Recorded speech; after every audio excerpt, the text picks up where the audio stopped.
ये आपकी यूनिट 7 है, परमाणु तथा नाभिक। उसका टेस्ट रह गया है, संडे को होगा। इसमें कुछ इंपॉर्टेंट क्वेश्चन है। इंपॉर्टेंट क्या है, पूरा ही पेपर लगभग बता दे रहा हूँ कौन कौन से क्वेश्चन आएंगे। पहला क्वेश्चन देखोगे आप, हाइड्रोजन स्पेक्ट्रम की कौन सी श्रेणी 10 क्षेत्र में पाई जाती है। क्लास में कई बार डिस्कस किया गया है। लाइमन है, बामर है, पास्चन है, ब्रैकेट है, आपको अच्छी तरह से पता है। दूसरा, बोहर कक्षा की प्रथम 3 त्रिज्याओं का अनुपात बताइए। पहले आप n बराबर 1 का स्क्वायर करोगे, फिर n इक्वल टू 2 का स्क्वायर करोगे, फिर n इक्वल टू 3 का स्क्वायर करोगे। समझ गए होगे क्या अनुपात आएगा, ये आपको बताना है। तीसरा देखिए, 6 इलेक्ट्रॉन वोल्ट ऊर्जा वाला विद्युत चुम्बकीय तरंग फोटोन स्पेक्ट्रम के किस भाग में पड़ता है। आप पहले क्या करोगे, 6 इलेक्ट्रॉन वोल्ट से क्या करोगे, आवृत्ति निकालोगे, या आवृत्ति न निकालना चाहो तो सीधा सीधा क्या निकाल लोगे, तरंग दैर्ध्य निकालोगे। कैसे निकालोगे जरा उसके बारे में डिस्कस करते हैं। देखो क्या होता है, E equal to H C upon lambda, ये होता है तो लेमडा इक्वल टू क्या कर दोगे जी, एच सी अपॉन ई। एच आप जानते हो प्लांक कांस्टेंट, सी जानते हो आप प्रकाश की चाल, ई की वैल्यू ये लगा दोगे तो यहाँ से lambda equal to question mark आ जाएगा। फिर आपको देखना है ये जो तरंग दैर्ध्य है किस एरिया में पड़ती हैं। आपको 5 सीरीज लिखाई है, किसकी रेंज कहाँ से कहाँ तक होती है। थोड़ी और हिंट बता दें, इसमें आपको लिखाया होगा जैसे लाइमन है उसमें आपको लिखाई होगी श्रेणी सीमा, यानी कहाँ से लेकर कहाँ तक। पहले हम लाइमन के लिए क्या करते थे, एक बार तो n बराबर 2 रखते थे और एक n बराबर इन्फिनिटी रखते थे। इन दोनों के बीच में आती है तो आपकी क्या हो जाएगी, लाइमन हो जाएगी। और अदर आता है तो उस क्षेत्र में हो जाएगी। यानी सबसे पहले आपको लैम्डा निकालना है। लैम्डा निकाल के तब आप अनुमान लगा पाओगे कि किस स्पेक्ट्रम में प्राप्त होती है। चौथा देखिए, निम्नलिखित में से कौन रेडियो एक्टिव पदार्थ से उत्सर्जन नहीं होता। अच्छा, आपको ये बताना है यानी कौन सा alpha particle radio active substances में से नहीं निकलता है। बीटा नहीं निकलता, प्रोटॉन, पॉजिट्रॉन। आप समझ गए होगे क्या नहीं निकलता है, आसानी से आप बता दोगे। युग्म उत्पादन के लिए गामा फोटोन की न्यूनतम ऊर्जा है। ये तो कल परसों ही काफी डिस्कस हुआ है और आपको पता भी होगा अच्छी तरह से। देखो इसमें 2 प्रकार से क्वेश्चन बन सकता है। एक तो बन सकता है जैसे गामा फोटोन, वो पूछ सकता है गामा फोटोन की ऊर्जा क्या होगी। गामा फोटोन की ऊर्जा तो आपको बताया था गामा फोटोन की कितनी होगी। या पूछ सकता है इलेक्ट्रॉन की क्या होगी, यानी युग्म उत्पादन में उत्पन्न इलेक्ट्रॉन की क्या होगी। या पूछ सकता है जी पॉजिट्रॉन की क्या होगी। पता है आपको, ये तो बताऊंगा ना मैं। इलेक्ट्रॉन की क्या होती है 0.51 और इतनी ही किसकी होती है, पॉजिट्रॉन की। ठीक है, तो सिंपल है। शॉर्ट क्वेश्चन देखिए, शॉर्ट क्वेश्चन भी सिंपल है। किसी नाभिक की द्रव्यमान क्षति से क्या तात्पर्य है, क्या तात्पर्य स्पष्ट कीजिए। द्रव्यमान क्षति आपको बताया है, किसी नाभिक की द्रव्यमान क्षति क्या होती है, न्यूट्रॉन प्लस प्रोटॉन अर्थात न्यूक्लियन का द्रव्यमान माइनस नाभिक का वास्तविक। डेल्टा एम बराबर क्या होता है, delta M equal to neutron mass of proton plus mass of neutron, short में लिख रहा हूं मैं, माइनस मास ऑफ क्या, न्यूक्लियस, है ना। आपको थ्योरी बना के लिख देनी है। युग्म उत्पादन से आप क्या समझते हो भी डिस्कस किए, यानी कोई जो गामा फोटोन जाता है वो नाभिक से टकराता है तो नाभिक से क्या होता है, एक तो आपका इलेक्ट्रॉन निकलता है। इलेक्ट्रॉन को कैसे दिखाते हैं, -1 बीटा 0, और एक का क्या निकलता है, पॉजिट्रॉन, यानी +1 बीटा 0। ये थ्योरी बना के लिख देनी है आपको। अल्फा बीटा तथा गामा किरणों को भेदन क्षमता के घटते क्रम में, देखो ये भी बताया था। 2 क्षमताएं बताई थी आपको, एक बताई थी आयनीकरण क्षमता, क्या बताई थी, आयनीकरण क्षमता, और एक बताई थी आपको भेदन क्षमता। आयनीकरण क्षमता और भेदन क्षमता क्या होते हैं, एक दूसरे के जस्ट अपोजिट होते हैं। जिसकी आयनीकरण क्षमता ज़्यादा होगी उसकी भेदन क्षमता क्या होगी, कम होगी, है ना। अब जरा देखो आयनीकरण क्षमता का सेंस हम कैसे लगाते हैं। आयनीकरण क्षमता किसकी ज़्यादा होगी, जो भारी होगा। अब आपको मोटे तौर पर पता होना चाहिए अल्फा बीटा गामा 3 ही पार्टिकल होते हैं, अल्फा बीटा गामा। इनमें से जो भारी होगा उसकी आयनीकरण क्षमता ज़्यादा होगी और जो हल्का होगा उसकी भेदन क्षमता ज़्यादा होगी। आप लिख सकते हो, सिंपल है। नेक्स्ट देखना, रेडियो एक्टिव पदार्थ के क्षय को भौतिक और रासायनिक विधि द्वारा धीमा या तेज नहीं किया जा सकता, स्पष्ट कीजिए। जैसे चैप्टर प्रारंभ में बताया था यानी इन पर कोई भौतिक परिवर्तनों का प्रभाव नहीं पड़ता। उसमें एंड में नोट करके लिखाया है मैंने, मैं बताऊंगा नहीं फिर आप समझ जाओगे, लेकिन हाँ जो आपका 6 लिखा है उसी में आप समझ लेना, नोट में देख लेना क्या है, क्यों नहीं परिवर्तित किया जा सकता। परमाणु की संरचना का थॉम्सन मॉडल क्या है? हालांकि आपके सिलेबस में नहीं है लेकिन 1 नंबर में तो पूछ सकता है। सिलेबस में नहीं है इसका मतलब ये नहीं है कि कोई भी क्वेश्चन आउट ऑफ सिलेबस नहीं आ सकता, ऐसा कोई रूल नहीं होता, 1-2 क्वेश्चन बन जाता है। और वैसे मैंने तो ये तो क्लास में थोड़ा सा बताया है। थॉम्सन मॉडल क्या होता है? थॉम्सन ने क्या बताया था कि किसी भी परमाणु में इलेक्ट्रॉन ऐसे ही धंसे रहते हैं जैसे तरबूजे में बीज। यानी कौन सा मॉडल दिया था थॉम्सन ने? प्लामो पुडिंग मॉडल। कौन सा दिया था जी? प्लामो पुडिंग मॉडल। ठीक है, तो बस 1 लाइन का थोड़ा सा लिख देना, इसके बारे में हो जाएगा। नेक्स्ट देखते हैं, खंड स पे आते हैं। खंड स क्या दिया है? रदरफोर्ड के परमाणु मॉडल की व्याख्या कीजिए तथा इसकी कमियों का उल्लेख कीजिए। शॉर्ट है, आपको कराया, आप आसानी से कर सकते हो।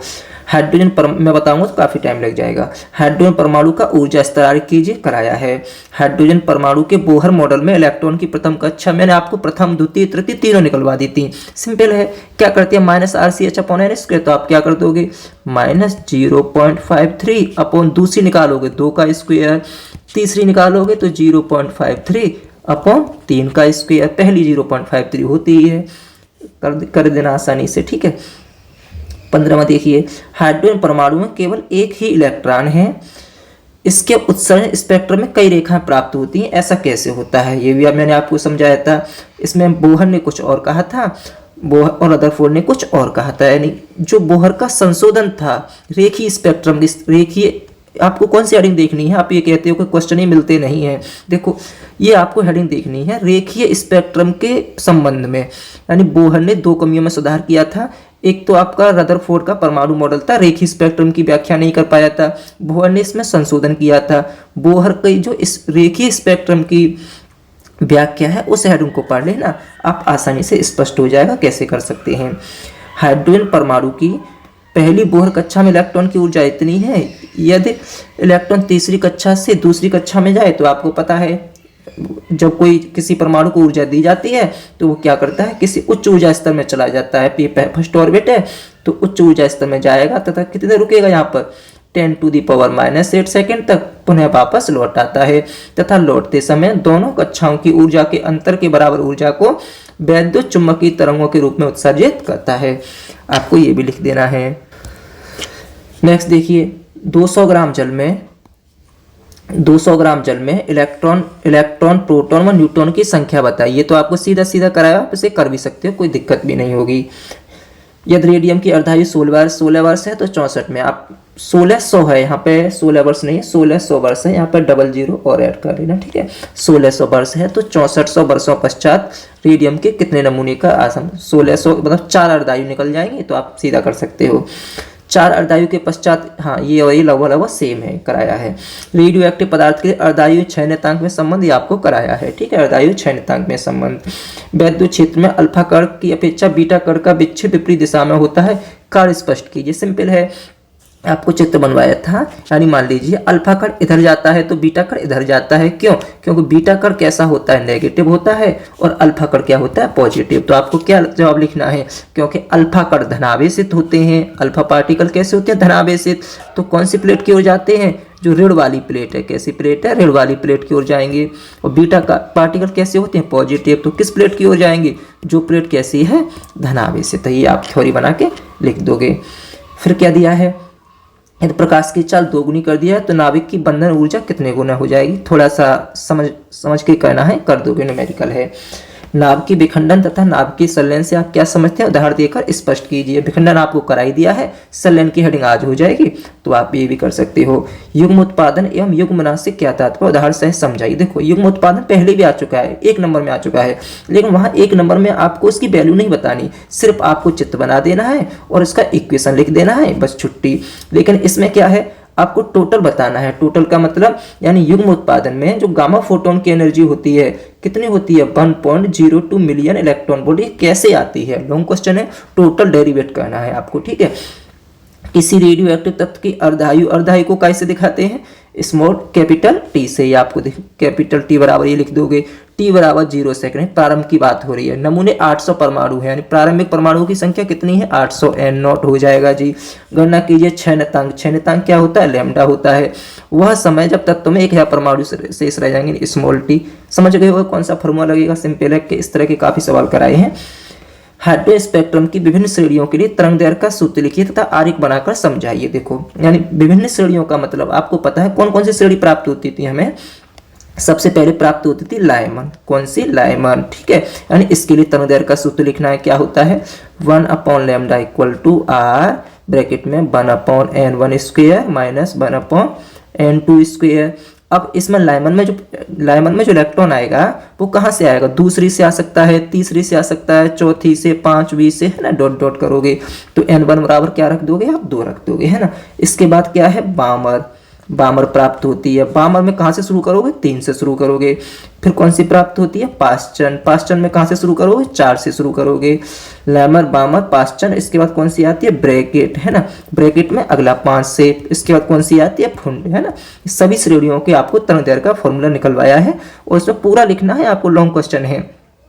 यानी सीमा क्या होती है, n बराबर कितना रखने पर छोटी तरंग दैर्घ्य कब प्राप्त होती है, बड़ी कब प्राप्त होती है, पूरा लिखना लॉन्ग आरेख बनाकर चित्र जो बनवाया वो आप बना दोगे। 28वां देखते हैं। प्रोटॉन 1H1 बमबारी से 100 ग्राम 3Li7 को 2He4 में परिवर्तित करने में उत्पन्न ऊर्जा की मिलियन इलेक्ट्रॉन वोल्ट तथा किलोवाट घंटा में गणना कीजिए। चलो मिलियन इलेक्ट्रॉन वोल्ट के बारे में बताते हैं, फिर आप कर लोगे आसानी से, कोई दिक्कत नहीं है। देखो